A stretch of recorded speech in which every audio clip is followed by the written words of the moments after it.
Hey everyone, it's Clint Salter, your host for Dance Teachers Unite for 2015. Now, don't turn off these masterclasses because I know we're talking about the numbers and I know that a lot of you don't get excited by the numbers, but the reason this is day number 2 is because it's so important that you as studio owners, as dance teachers get a good relationship with the numbers and the finances in your business. So I've brought on some gurus to talk about the numbers and to make you really fall in love with the numbers. And yes, it is possible. Today's guest is the founder of Financial Groove. Hello, Jessica Scheitler. How are you?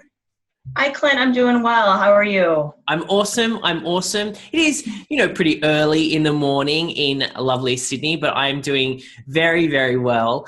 Jessica, for those that don't know much about you and your business and how you help studio owners, can you tell us a little bit about what you do and what's your big mission in the world? Sure, absolutely. I am the owner and founder of Financial Groove. We say our tagline is that we bridge the gap between creativity and business. So this company that I started basically does bookkeeping services, accounting services, tax services. I represent people in audits. And the biggest thing is that we incorporate business coaching so that the numbers that we produce for you, you can actually understand and do something with them. Our big mission in the world is that I want to advance the arts.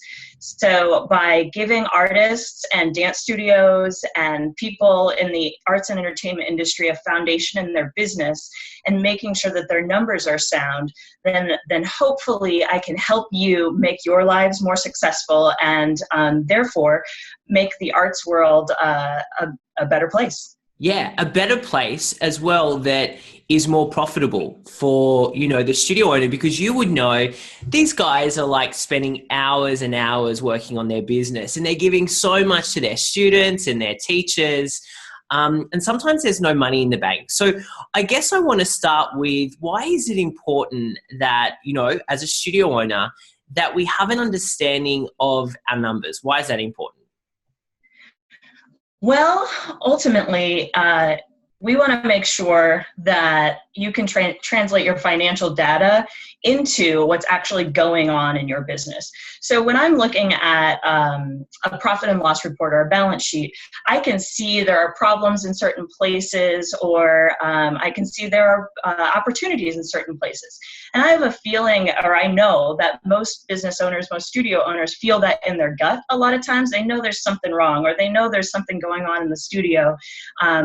But with the numbers, that gives you a concrete foundation to go back on. So if you make sure that your numbers are accurate, if you make sure that your accounting is sound and is giving you a whole picture, then you can use that to give you warning signs before, moms start an uprising and everyone exodus from the studio, or you can see, wow, this program is doing really, really well in the numbers. So let me expand on that. I'm getting good feedback on the front lines, and I can also see that in a concrete way in the numbers. So it's really going to reinforce what you're feeling in your gut and seeing it on the front lines. Totally. Now, let's kind of cater, because we've got studio owners and teachers that are like brand new. Maybe they're just about to open, this season or next year. And then we've got veterans, people that have been in their studio for maybe 30, 40, some even now 50 years running their dance studio. So if I was a new studio owner, and we get this question all the time from our members, and they're about to start up, okay? They're about to start their business. What are some things, some numbers, those financial reports? What are some of those things we need to be aware of before we kind of jump in and go for it? Before jumping in, Well, for a new studio owner, you need to be aware that it's not going to be all sunshine and rainbows when you start out. You have to just commit to doing what it takes, and you're going to lose money. That's actually a normal thing, that you lose money in the first couple of years.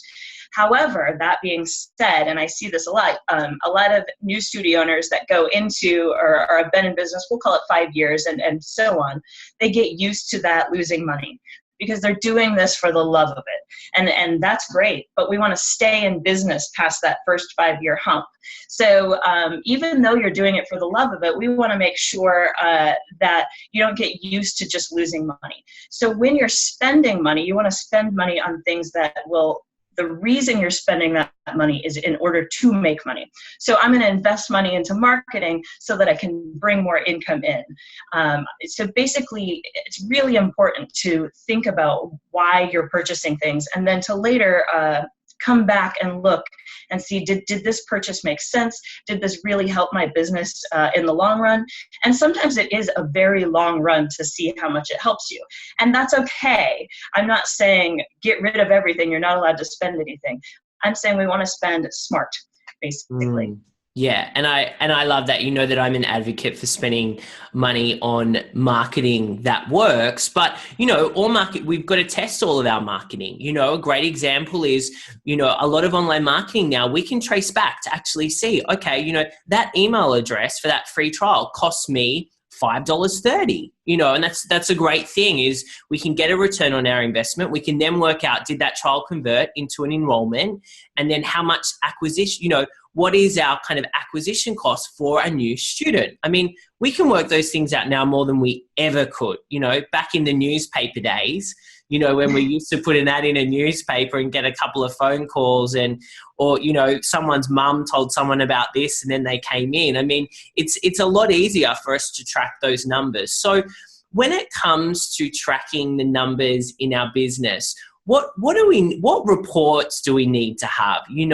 Do we need talk us kind of through those basic things? So you talked about profit and loss, you've talked about a balance sheet. Can you break it down for us? Tell us, what are these things that we need to know in our business? What are these magic numbers?